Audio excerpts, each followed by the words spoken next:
Have you ever gone silent when it mattered most?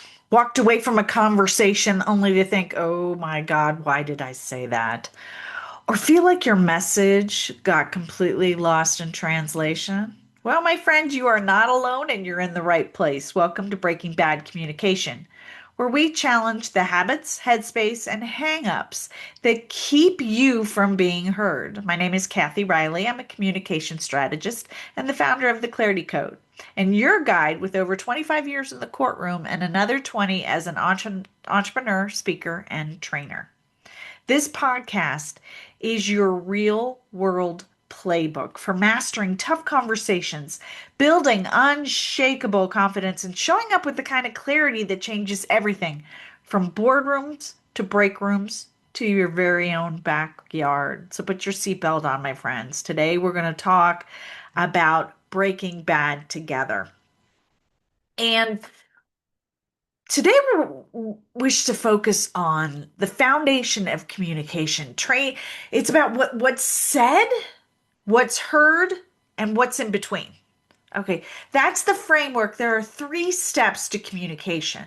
And we often break bad. We just miss it constantly.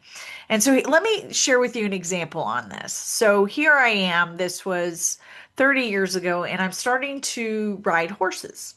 Never ridden horse in my life. My one of my besties is like, let's learn how to ride. She had been riding as a little girl.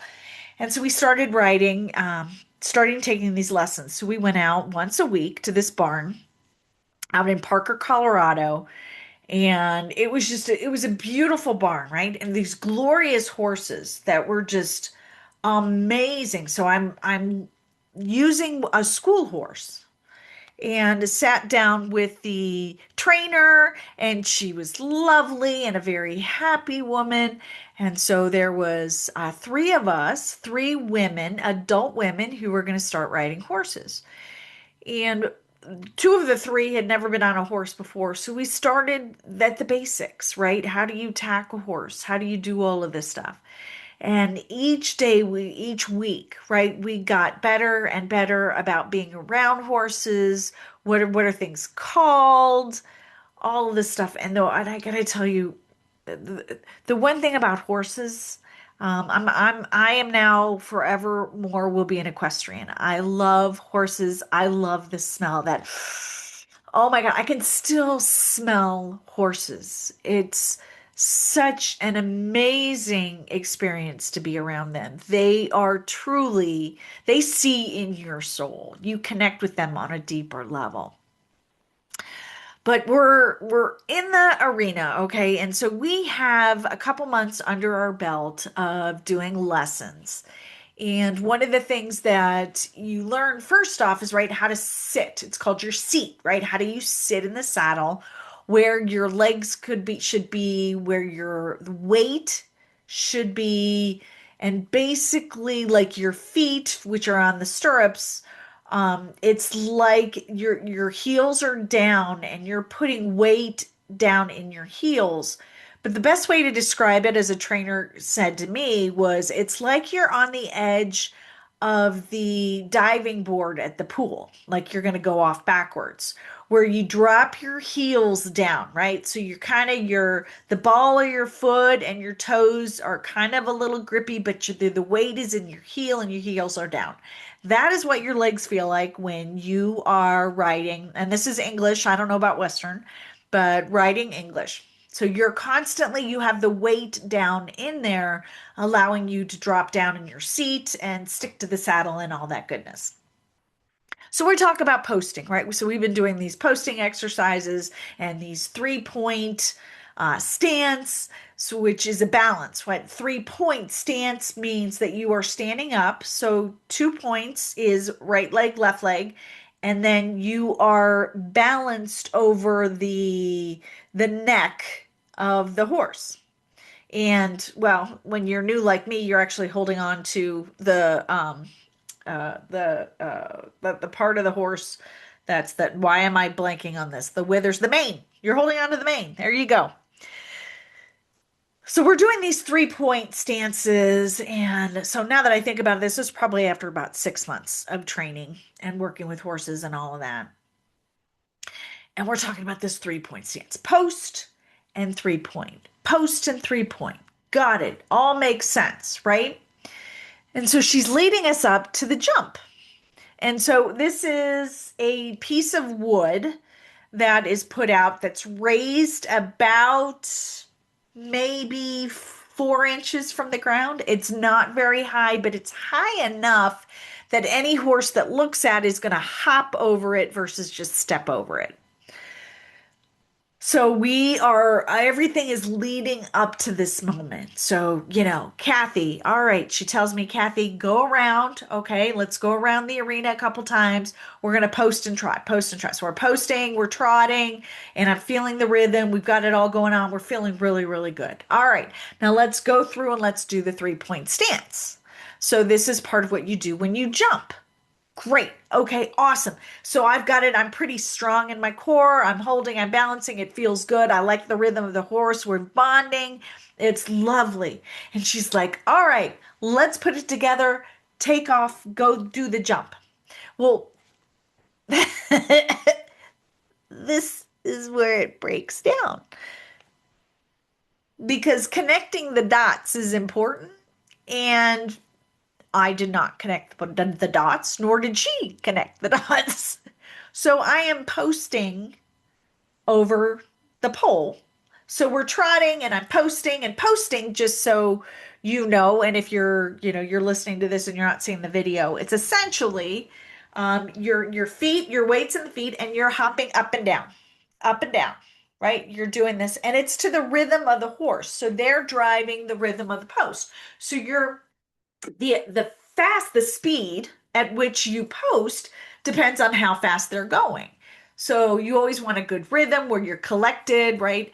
And everything's good and you're moving at a good pace and you feel control. At the end of the day, it's all about control. So we have this amazing control. So we go around the arena and we're feeling really, really good. And she's like, all right, take the pole, take the jump. Great. So I line up, I get over it, and I'm posting. So I post over the pole. Now, keep in mind that the horse, they see the pole and they leap up, right? And they hop over, they jump the pole. And what happened was I was posting and I posted up when the horse jumped up, shot me up in the air, probably about 4 feet. I then start moving forward. The horse continues out of my way. So I'm now moving Superman style, and I see the ground, and it's like it was as if it was slow motion.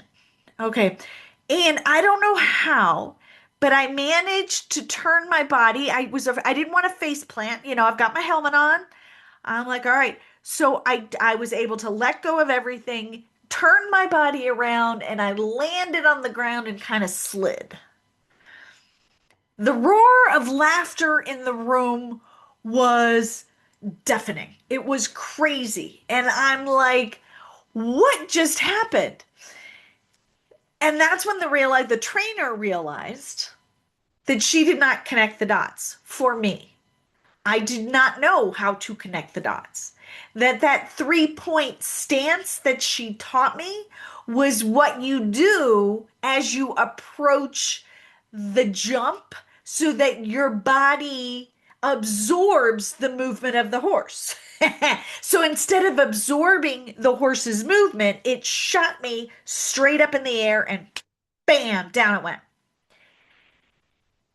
And it was funny. I was fine, right? I didn't hurt anything other than my ego. I was a little embarrassed. Thank God, we didn't have cameras back then, or it would have been on there. Probably could have won some money on America's Funniest Videos.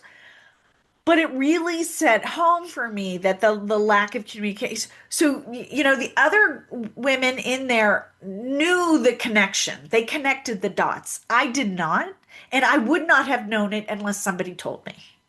I also did not ask, well, What explain to me, right? You taught me this and you taught me this. How does this have to do with the poll?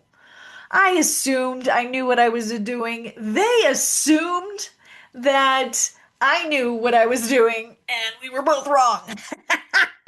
So, assumptions can really, really break down communication. They can create frustration, right? And in the workplace or even at home, right, within your relationships, they can create anxiety and stress.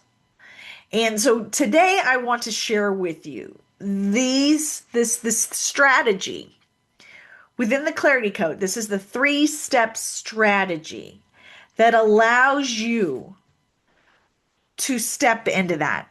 So George Shaw says, the biggest problem in communication is the illusion that it has taken place. And truly, I have been on that side where I thought I knew and it didn't happen. And that was a funny result. But not often are they funny, right? And sometimes people get hurt, right? And sometimes people get frustrated and it gets anxious and anxiety. And that's why part of the reason why I have 25 years in litigation, right? Because people, they blow up and they can't see eye to eye anymore. So, how can we navigate this in a way and prevent miscommunication? So, there's 3 steps to clear communication. And the first step is what's said. Okay, what paying attention to what you say. Okay, and it's about speaking with clarity, intention, and alignment. Right? People don't hear what you mean. They hear what you say. So it's only as good as your clarity and knowing that other people have different perspectives. Their meaning of certain words are different than yours. So the first thing is to start with the end in mind, right? How do you focus on when it comes to what you're saying? Start with the end in mind. What's the message that you truly want to get out there? How do you want people to feel? What do you want them to do? Start with the end in mind, right? And thinking about that. Then align also your tone, your body and your delivery, because that's the nonverbal communication. Because you can say something and your body says something different, and then it doesn't matter. When it comes to your message, simplify it as much as possible. I say this is the kiss, right? Keep it simple, smarty pants, right? Ditch jargon, ditch the filler words, the backstory when it muddles the message. Now, storytelling and things like that is very important, but there's a lot of us that babble and justify what we're trying to say, and it doesn't matter. We share information that doesn't matter. So keep it as simple as possible. And if you can, if nothing else, it's what's the one thing you want them to hear? What's the one thing you want them to remember? What's the one thing you want them to do? So if you know the purpose and the strategy of what you're trying to say and you pay attention to that, man, you're going to avoid a lot of conflicts. And then say it how they'll hear it. And what I mean by that is knowing that we all have different personality types, right? We all, whether it's the disc, right, or bank or whatever we are looking at, we all have different personality types. We all have different perspectives, and we all have different words that we use to describe anything. So talk about when you say what you say it with intention and knowing that like drivers want bullet points and nurturers want connection and analysis want proof. So speak to their language as much as you do yours. Okay, so how you say what you say matters. So one is to pay attention to what you say. Okay, what you say and how you say it. The second step, number 2, is what's heard. Start paying attention to what's heard. What's heard and understood, my friends. Hearing is passive, but listening to understand, that's the juicy part, right? So it's more than words, and that's true leadership. If you want to step into leadership, don't just listen, understand. So we listen not to reply. We listen to learn, to gain insight as to what the conversation is going on. Slow your mind down, right? Stop trying to figure out what you're going to say to respond and start really, really listening and be present and get curious, right? Then clarify before you respond. Clarify. Let me say that again. Clarify before you respond. And if you don't understand what they're saying, simply ask, can you say that in a different way? Do you mean this? And I love that. Can you say that in a different way so I can understand? This is where you show respect, right? And it avoids the assumption. And then also read the room, watch body language. What are they saying? What's their tonality? What's their energy? That all plays into how they're delivering a message, right? And does what they say match with how they say it? So start paying attention to that. And the third is bridging the gap. So what is said and what is meant to be heard, right? Then there's what is heard and what is understood. And then the third step to true effective communication is bridging the gap. Bridging the gap.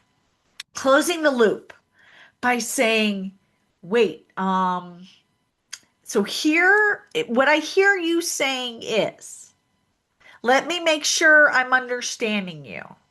So slow things down just a hot minute. Because even though you may pause, right, and take a minute to reiterate what's going on, that is going to save you tons of energy and frustration and time and productivity in the future. So gaining clarity now moves you forward in a way that increases productivity and alignment and happiness. It reduces stress, right? And it improves retention. If you want a team that actually works together, they have to communicate together. So paying attention to what's said. So if you're the speaker, if you're communicating, what are you saying? What are you meaning? And making sure that it's heard and understood. If you're the listener, are you understanding what they mean? And if you don't, then bridge the gap, which is simply by bridging the gap is asking questions. It's rephrasing it, right? Can you say that in a different way? What I hear you saying is, so the first thing we need to do is, or even saying, all right, we're done with the meeting, right? We've gone through the agenda. We've talking about this. So everyone go around the room and let's talk about what's one thing you're going to do this week. All right. So we've got our mission, vision, values. This is our goal. This is what we're working on. This is our project. Susie, what's one thing you're going to do? Joe, what's one thing you're going to do? Have them reiterate it back. And guess what? If we're in alignment, we're good. But if we're not, now we can bridge the gap. We can bridge the gap. Now, when things get a little frustrating, which I don't know about you, but they do happen, there's a framework that I've talked about before, and that's my PACE framework. And if you go to freegiftfromcathy.com, that's cathy.com, you're going to, and I'll put the link in the notes here, I have the PACE framework. And the PACE, really quick, it works wonders. It absolutely works 100%. I've used this in so many meetings, trainings. CEOs have used it, executives have used it, and I personally have used it when the family's gone out of control. So I am here to tell you it works on all levels, and that's PACE.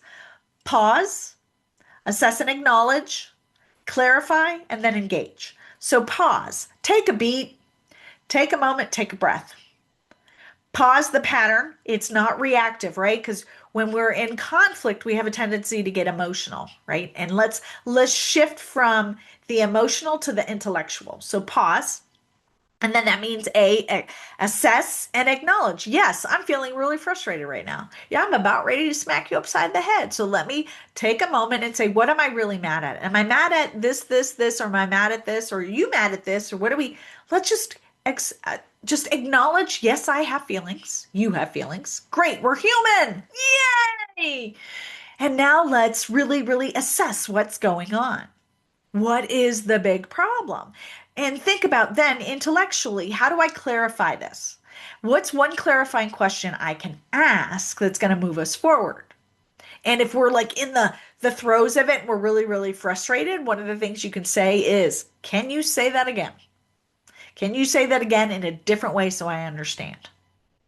And then that let them, and that gives you another moment to do that. So you pause, you acknowledge and assess, you clarify, figure out the clarity in it. What's the question that you can ask to gain clarity in the conversation to move it forward? We're going to get intellectual, not emotional, and only then do you engage. That's the E, is engage, engage with intention.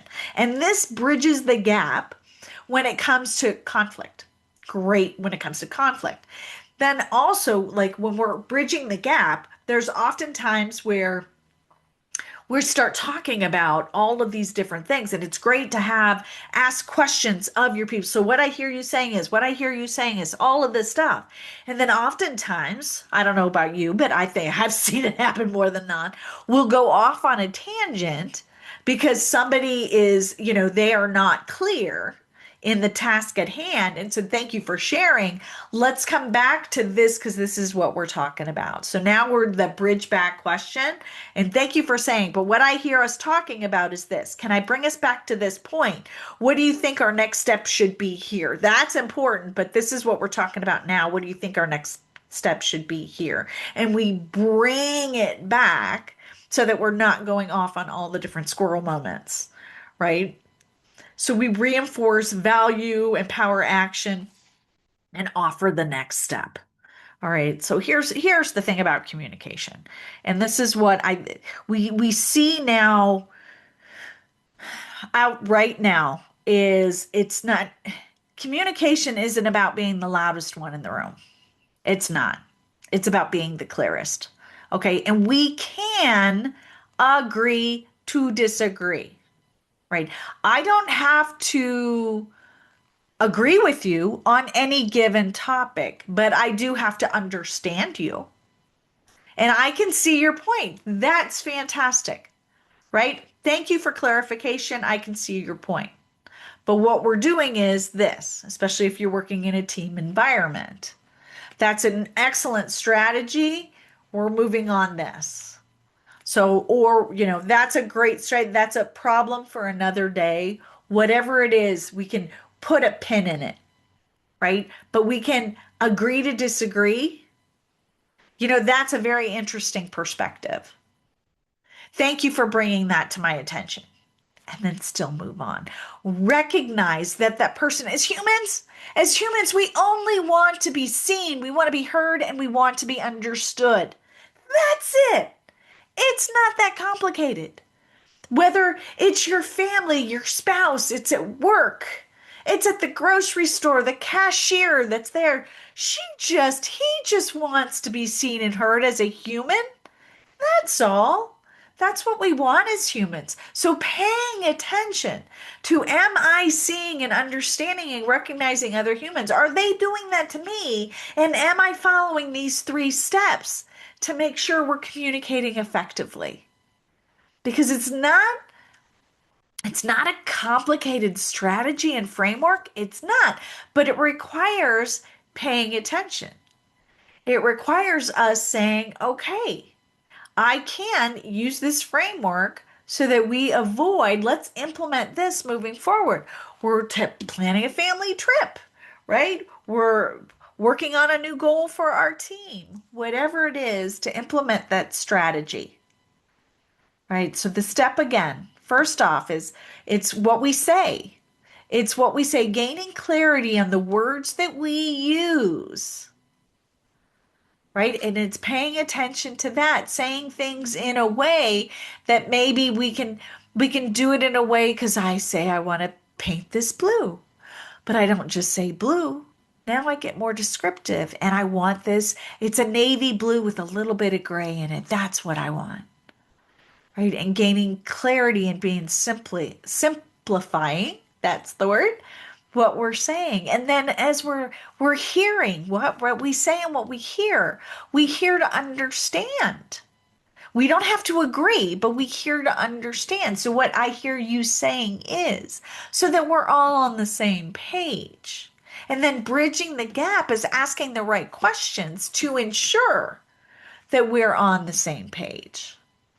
If we're able to step into this communication framework, so many things, so many conflicts would be avoided, so much frustration would be avoided, and everyone would truly be happy. There's a quote, I can't remember who says it, but your quality of life is in direct relation to the quality of your communication. If you want a happy life, if you want a happy workplace, if you want happy communication, if you just want to be happy, learn how to communicate effectively with those in your home, with those at the office, with those out in the real world. This is a strategy that you can use today and always. So thank you so much for spending time with me here and tuning in to Breaking Bad Communication. If today's episode sparked a new perspective or gave you a tool, well, then that's what we are here for. I am honored. Remember, powerful communication isn't about saying more. It's not about being louder. It's about saying what matters with confidence, clarity, and purpose. So tune in next week where we continue to share value, share tools, and break bad together.